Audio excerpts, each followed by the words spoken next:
Momentum pergantian Ketua Mahkamah Konstitusi sudah selayaknya menjadi momentum perbaikan kinerja lembaga penjaga konstitusi negara ini. Dengan tidak bergantinya sang pemimpin, akankah perbaikan kinerja, perbaikan kualitas organisasi hingga perbaikan integritas akan dapat dilakukan? Untuk mengulasnya kami telah bergabung bersama dengan pengamat tata negara sekaligus juga mantan Ketua MK Mahfud MD. Selamat pagi Pak Mahfud. Selamat pagi Zaka.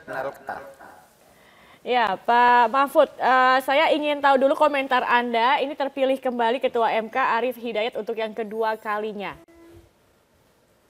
Ya, itu proses yang wajar dan memang di MK tradisinya itu tak pernah gaduh ya kalau mau pemilihan ketua itu. Rasanya menjadi pemberitaan besar kepada pergantian, tetapi tidak pernah gaduh. Itu hanya berita aja. Seperti waktu Jimmy ke saya, waktu saya dulu ke berikutnya gitu, itu tidak. Yang sekarang pun saya malah baru mendengar sesudah terpilih karena saya baru pulang dari Eropa tadi malam, lalu baca berita gitu Pak Arief terpilih. Ya, alhamdulillah saya melalui Metro TV ini mengucapkan selamat. Baik. Mudah-mudahan lebih Artinya, baik lagi. Baik Pak Mahfud, artinya Anda melihat sebenarnya sosok Arief Hidayat ini memang sosok yang pantas atau yang cocok gitu untuk mengembalikan, apalagi kita tahu beberapa tahun berakhir ini citra MK sedang banyak terganggu dengan berbagai kasus. Apakah memang sosok Arief Hidayat ini sosok yang pantas atau cocok untuk mengembalikan kembali marwah dari MK ini sendiri? Bahwa Pak Arief terpilih secara aklamasi itu menunjukkan dia adalah yang terbaik dari yang ada saat ini. Itu aklamasi itu secara resmi menunjukkan itu. Tidak ada masalah. Tetapi masalah terpaan itu saya kira biasa saja dari waktu ke waktu.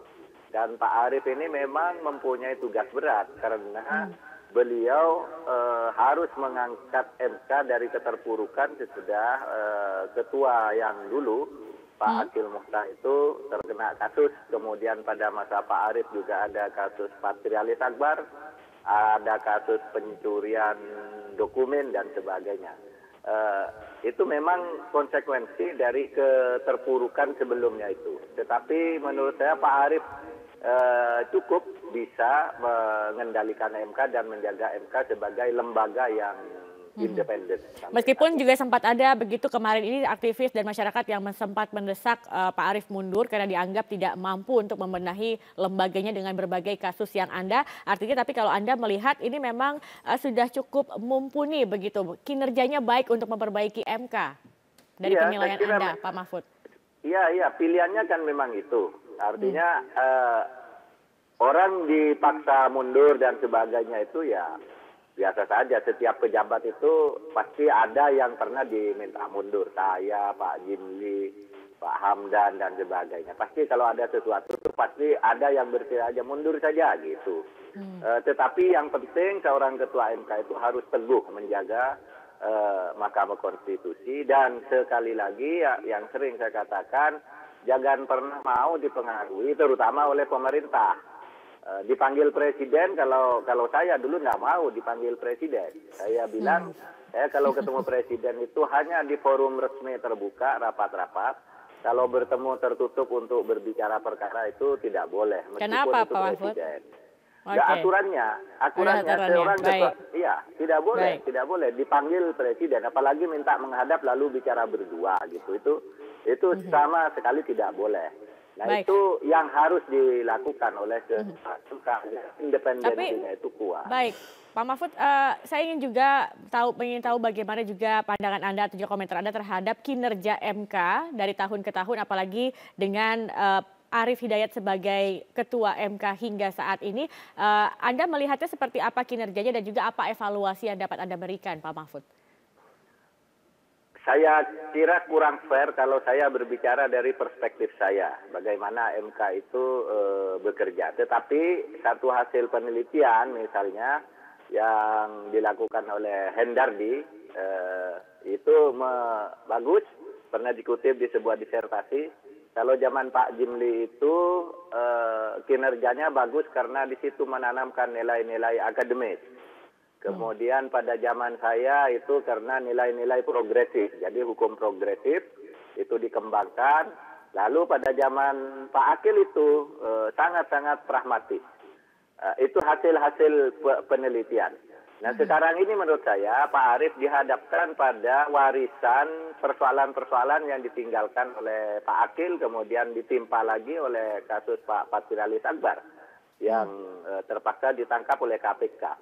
Tetapi secara umum saya kenal Arief Hidayat itu adalah orang yang baik. Dia bersama saya sampai hari ini masih menjadi pengajar mata kuliah yang sama di program S3 di Undip, yaitu politik hukum di negara.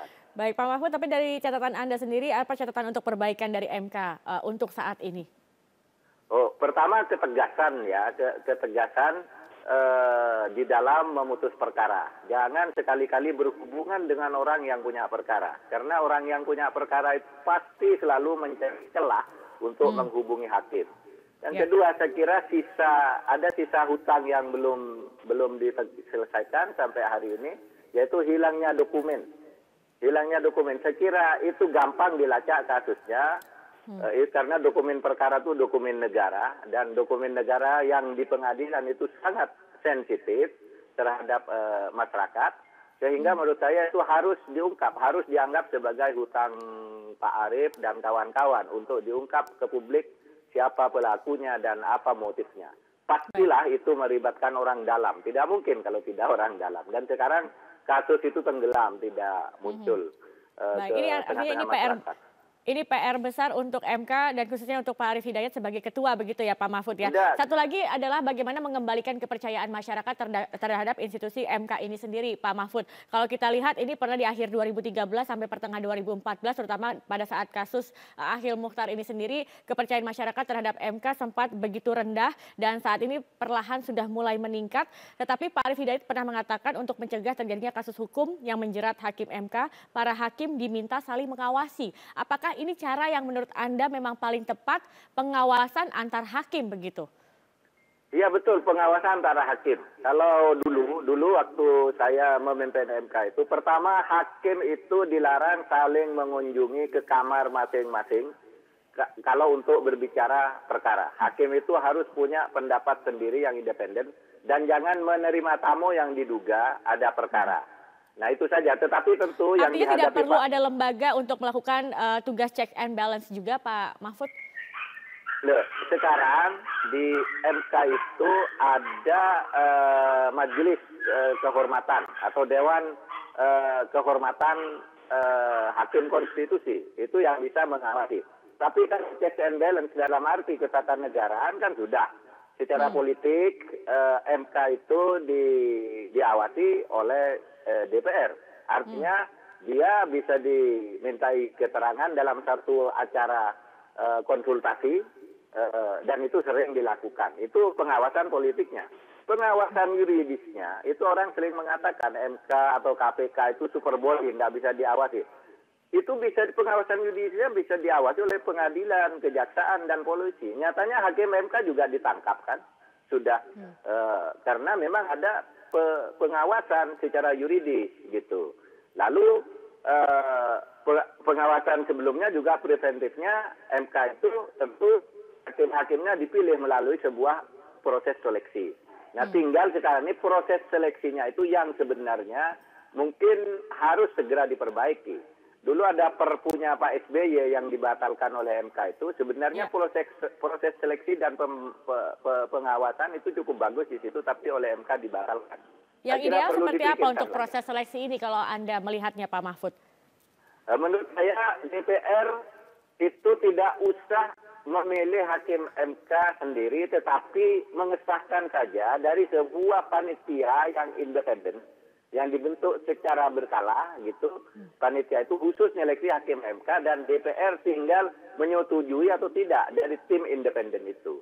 Tim independen itu agar tidak masuk angin menurut saya dibentuk setiap ada kebutuhan hakim. Seperti yang dilakukan terhadap misalnya Hakim Agung, kemudian pemilihan komisi KPK. itu kan dibentuk sebuah tim yang itu tidak permanen. Nanti kalau perlu lagi dibentuk lagi, perlu lagi dibentuk lagi. Nah di situ DPR tinggal memilih saja ini yang dipilih oleh tim ini. Misalnya perlu 5 hakim MK, DPR dikasih 6 yang terbaik dari sebuah proses seleksi yang independen gitu. Nah sekarang itu DPR kan milih sendiri. Kemudian tidak bisa dihindari melalui kata kusut dan sebagainya, akhirnya kompromi kan, yang ini antar itu lalu berembuk, kemudian pemilihannya terasa lebih formalitas.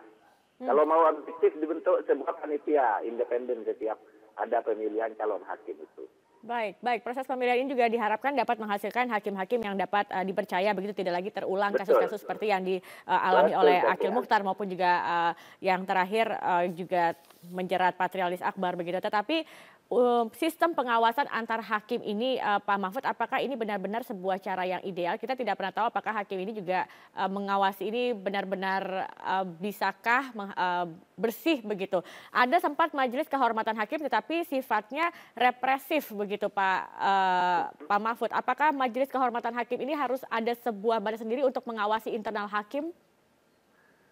Dan itu dulu yang pernah dibuat oleh zaman Pak SBY, tetapi sekali lagi itu dibatalkan oleh Mahkamah Konstitusi sendiri.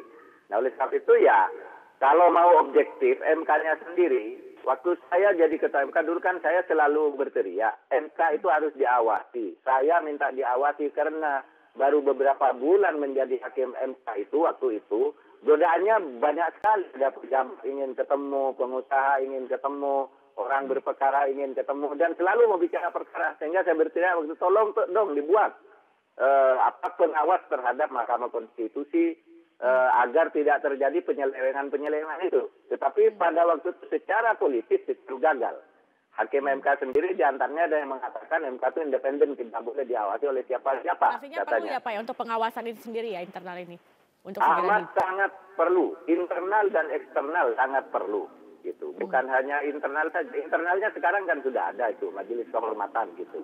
Tetapi dia juga kan tidak bisa melakukan langkah-langkah apapun kecuali membuat kesimpulan lalu langkahnya diserahkan kepada MK sendiri, kepada pimpinan MK. Baik Pak Mahfud, MK ini kan produk pasca reformasi dan sama seperti KPK, tetapi dalam hal prestasi tertinggal begitu dari KPK. Ada yang mengatakan bahwa ini kinerja orang-orang di dalam MK sendiri juga kian menurun. Nah dari Anda sudah juga melihat ada beberapa catatan perbaikan yang untuk dilakukan di dalam MK sendiri ini baiknya dimulai dari mana dan tahapannya seperti apa Pak Mahfud? Pertama dimulai tentu saja semua hakim MK itu harus bersih. Harus meyakinkan diri bahwa saya ini bersih, gitu aja. Dan itu harus ditunjukkan. Kedua, lalu pengawasan secara institusional. Karena begini ya, kadangkala hakim MK itu sudah bersih, tetapi kan ada saja misalnya ini pegawai. Kan ada hal-hal yang sifatnya rahasia. Kalau hakim MK misalnya sekarang memutuskan perkara ini diputus demikian, si A menang, itu kan di situ ada pegawai juga, paniteranya kan. Itu bisa saja hakimnya tidak tahu, misalnya ada yang memberitahu dengan SMS, Anda menang, Anda kalah. Nah di situ bisa dijual perkara itu sebelum diumumkan seperti yang banyak terjadi. Baik Pak Mahfud, terima kasih sudah bergabung bersama kami. Kita akan lihat seperti apa kinerja MK di tangan Ketua MK yang terpilih kembali, Pak Arief Hidayat. Terima kasih sudah bergabung bersama kami di Metro Pagi Prime Time. Terima kasih Zakia, terima kasih.